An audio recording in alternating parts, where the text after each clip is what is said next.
Bom dia a todos! Graça e paz do Senhor Jesus seja com todos nós. Uma ótima quarta-feira para todos. Hoje é dia 8 de junho de 2022. Seja muito bem-vindo ao nosso devocional de hoje. E nesta manhã, dando sequência aí à nossa maratona de leitura bíblica, vamos falar dos capítulos 7, 8 e 9 aqui do livro de 1 Samuel. E o tema do nosso devocional hoje é um novo rei. E por que é o tema? Porque nós vamos usar a transição de governo na nação de Israel para também lembrar que nós aguardamos a chegada do rei definitivo, da volta e do estabelecimento do reino definitivo de Deus. Deixe-me ler um texto com vocês, que está aqui em 1 Samuel, capítulo 8, versículo 19 e 20, porque esse texto vai dar base para a nossa conversa nesta manhã. Diz assim o texto, 1 Samuel 8, 19 e 20. Todavia, o povo recusou-se a ouvir Samuel e disse: não, queremos ter um rei. Seremos como todas as outras nações. Um rei nos governará e sairá à nossa frente para combater em nossas batalhas. Seremos como todas as outras nações. Bom, como eu disse, inicia-se aqui então a transição de governo em Israel. Saem os juízes e entram os reis. Contudo, essa transição não é apenas do ponto de vista prático, não é apenas a saída de um modelo de governo, como disse, judicial para um governo monárquico, não. Espiritualmente, a nação de Israel estava abandonando o chamado governo teocêntrico, ou seja, o fato de que Deus passa a ser o governo da nação, Deus passa a governar a nação. O que Israel estava rejeitando não era apenas os juízes ou o modelo de governo que eles tinham estabelecido. Eles estavam também rejeitando Deus como o seu governante.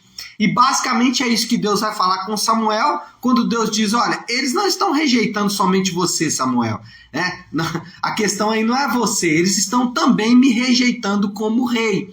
E essa era, de fato, a essência do problema. Eles estavam rejeitando o governo de Deus para absorver um governo que era totalmente humano. E por que eles fizeram isso? Porque eles estavam acomodando a cultura da época. Naquela cultura, naquele momento, as nações eram organizadas desta forma. Na verdade, os pequenos reinos, naquele momento, não existiam grandes impérios ainda, então os pequenos reinos eles se organizavam com reis. E Israel achou que era melhor para eles, de um ponto de vista até estratégico, era melhor para eles também ter um rei e por isso pediram para Samuel e abandonaram a teocracia. A monarquia não era errada. Inclusive Deus ele chega a falar sobre a monarquia muitos anos antes, ainda no período de Moisés, Deus chega a falar sobre a monarquia. E a monarquia em si não era um problema. Não era problema a nação de Israel se organizar em uma forma de governo que melhor lhes atendesse. O problema não era a forma de governo. O problema é que a reflexão, e aqui está o ponto, a reflexão para se chegar à definição de que deveriam ter um rei foi errada. O que levou Israel a escolher um rei? Foi olhar a cultura ao redor e falar, bom, a cultura ao nosso redor é desta forma, então nós também temos que ser. Percebe que a reflexão não foi a partir da verdade de Deus, mas foi a partir de uma observação cultural. E aqui vale a pena chamar atenção para algo que é muito comum em nossos dias, que é o pragmatismo religioso. O que é o pragmatismo religioso? As minhas ações, elas são reflexo de apenas meditação ou observação do que dá certo e não do que a palavra de Deus diz. Então, eu faço determinadas ações simplesmente porque elas dão certo.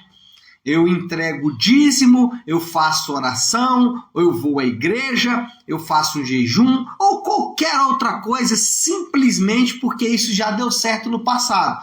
Então, se deu certo no passado, eu posso fazer de novo porque vai dar certo outra vez. É um pragmatismo religioso. Mas espera aí, isso que você está fazendo, a Bíblia não recomenda. Pelo contrário, a Bíblia, inclusive, diz para não fazer. A Bíblia, ela rejeita isso aí. E você está fazendo. Não, mas deu certo. Eu usei o nome de Deus. Cara, mas a Bíblia rejeita. A Bíblia diz que isso é errado. Não, mas eu vou fazer porque deu certo. Então, o pragmatismo religioso é um resultado, é uma prática moderna disso que os judeus fizeram. O que eles fizeram? Eles olharam para as nações ao redor e falaram, dá certo para eles. Então, vai dar certo para a gente também. Então, vamos fazer isso. Vamos usar dessa forma. Não, mas espera aí, Deus não quer assim. Não importa. Importa que está dando certo para os outros, também eu vou fazer. Bom, como que a gente deve fazer, então, em relação à cultura? Os elementos culturais, eles devem ser medidos pela revelação da palavra escrita de Deus. O crente, ele deve rejeitar qualquer interferência da cultura. O crente deve olhar para a cultura e falar, não, tudo isso é ruim. Outros crentes no passado fizeram isso. Como é que chama? Comunidades Amish nos Estados Unidos são comunidades totalmente contraculturais. Eles dizem o seguinte, não, o crente não deve sofrer interferência da cultura. Contudo, eles usam roupas, né, que foram roupas de determinada cultura, ou dessa cultura ou da cultura do passado. Então, não há como o crente ficar totalmente imune à cultura. Aliás, ele não pode ficar totalmente imune à cultura. Mas também ele deve se adaptar totalmente à cultura. Ele deve aceitar a cultura como parte do plano de Deus. Existem alguns grupos religiosos, especialmente pensadores religiosos, né, modernos, que eles dizem o seguinte, não, os crentes precisam se adaptar totalmente à cultura. E eles vão dizer, inclusive, que Deus, ele atua na cultura e não na igreja, por exemplo. Então, que Deus, ele opera por meio da cultura e não por meio da igreja. Então, você tem dois extremos aí do espectro, né? De um lado, aqueles que rejeitam totalmente, do outro lado, aqueles que aceitam totalmente. Como que o crente deve fazer? A nossa relação com a cultura deve ser crítica. Ou seja, algumas coisas devem ser totalmente rejeitadas. Por exemplo, a cultura moderna do casamento. O policasal, casamento com pessoas do mesmo sexo, casamento com vários indivíduos, recasamento, divórcios.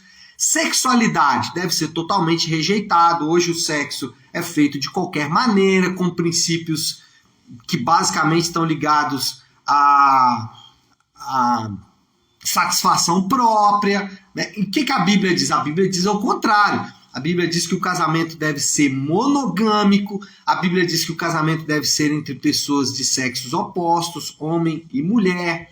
A Bíblia diz que o casamento deve ser perpétuo, ou seja, até que a morte o separe, né? A Bíblia não usa esse termo, até que a morte o separe, né? Mas a Bíblia, sim, ela prevê o casamento até que um dos cônjuges morra, né? Um dos cônjuges vá à morte, mas então isso é o que a Bíblia diz, a cultura diz ao contrário. Então, nesse caso, deve ser completamente rejeitado. Mas existem algumas coisas que podem ser adaptadas. Por exemplo, a questão das igrejas e dos cultos.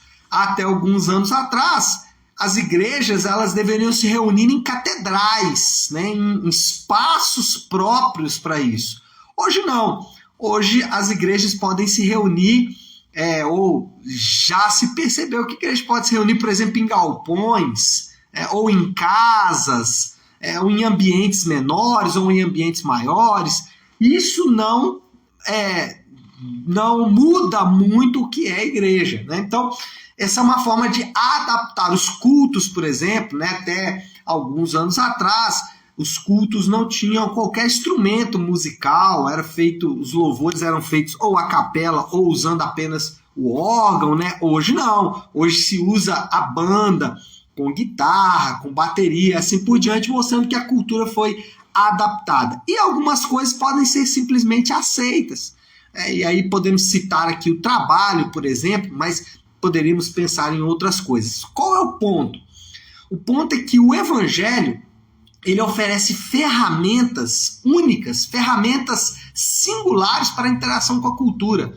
O Evangelho nos dá uma ferramenta ou algumas ferramentas que nos ensinam ou que nos mostram como interagir com a cultura.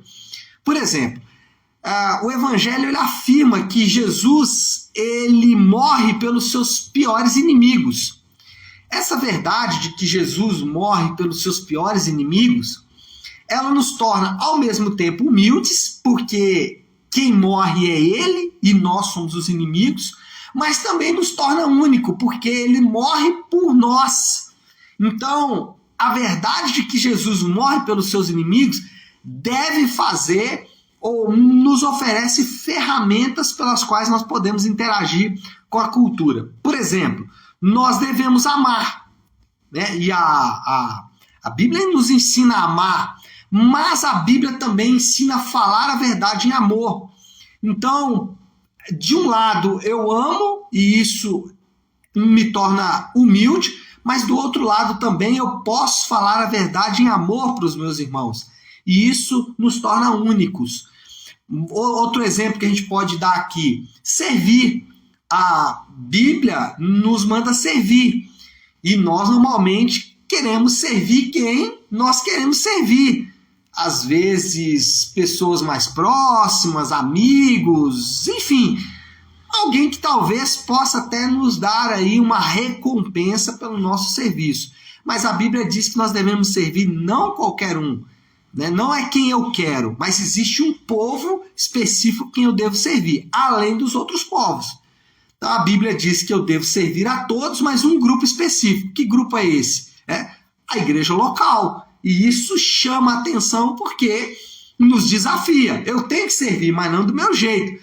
Talvez o exemplo mais perfeito aí dessa ferramenta do Evangelho é com relação ao perdão. Eu tenho que perdoar, mas não do meu jeito, né? Não na minha hora, não com condicionantes que eu vou colocar. Não, eu perdoo, mas não quero me relacionar. Não, perdão, do ponto de vista bíblico, ele tem os seus próprios mecanismos e Cristo estabelece esse padrão.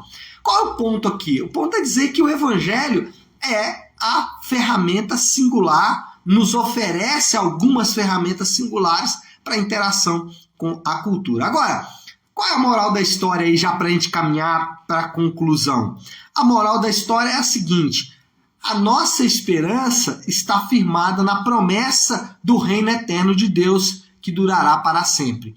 Quando olhamos para a cultura, quando olhamos para o nosso dia a dia, quando olhamos para o mundo ao nosso redor, o que nos enche de esperança é o fato de que daqui a pouco o reino de Deus vai ser estabelecido na terra e vai ser estabelecido para sempre. E essa é a nossa esperança e isso deve marcar e guardar o nosso coração. E aí, eu queria deixar uma última aplicação para nós orarmos, pensando aqui em como colocar o que eu disse aqui em prática. Eu acho que vale a pena uma reflexão nessa manhã. E a reflexão, ela pode ser, por exemplo, de que maneira a cultura influencia o meu modo de pensar. Talvez, se você começar a analisar como a cultura influencia a maneira como você interage no seu casamento, no seu trabalho, com os seus amigos, com os seus familiares, você vai perceber que as coisas que você está desejando ou fazendo tem muito mais a ver com o que a cultura ensina do que com o que a Bíblia ensina. Talvez consciente ou inconscientemente, a nação de Israel passou por isso. Eles disseram: olha, nós queremos um rei como o das outras culturas. Às vezes nós estamos falando isso: eu quero um casamento como o das outras culturas. Eu quero uma família como das outras culturas. Eu quero um trabalho como das outras culturas. Eu quero uma igreja como das outras culturas. Eu quero servir, amar, perdoar como as outras culturas fazem. Mas como é que a Bíblia diz que eu devo fazer essas coisas? Então a reflexão tem que ser a partir da palavra escrita de Deus e não a partir da reflexão cultural. Tá certo? Vamos orar? Vamos colocar isso aí diante de Deus. Feche seus olhos, vamos buscar a Deus em oração. Querido Deus, Pai de graça, Deus de amor e misericórdia, nós nos curvamos em adoração ao Senhor, bendizendo a Ti por esta manhã tão preciosa. De imediato, Senhor, nós queremos pedir que o Senhor nos perdoe, porque muitas vezes, como a nação de Israel, nós queremos adaptar a nossa vida à cultura, adaptar as coisas que fazemos ao que a cultura diz, ao que o mundo diz e não aquilo que a Tua palavra fala. Por isso nós pedimos, ajuda-nos nessa manhã, primeiro a refletir a Tua palavra escrita, revelada, mas também, Senhor Deus, refletir a verdade contida no Evangelho. Fazendo isso, nossa interação com a cultura será saudável, edificadora e testemunhando da Tua graça e do Teu amor. Nós oramos assim e o fazemos em nome de Jesus. Amém. Amém, meu povo?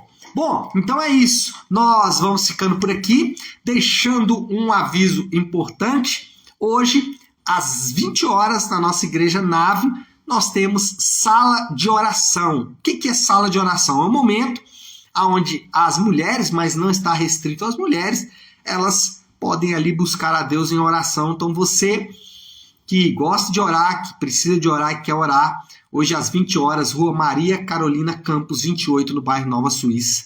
Nós te esperamos, tá bom? Deus abençoe. Quarta-feira abençoada para todos nós. Fiquem com Deus.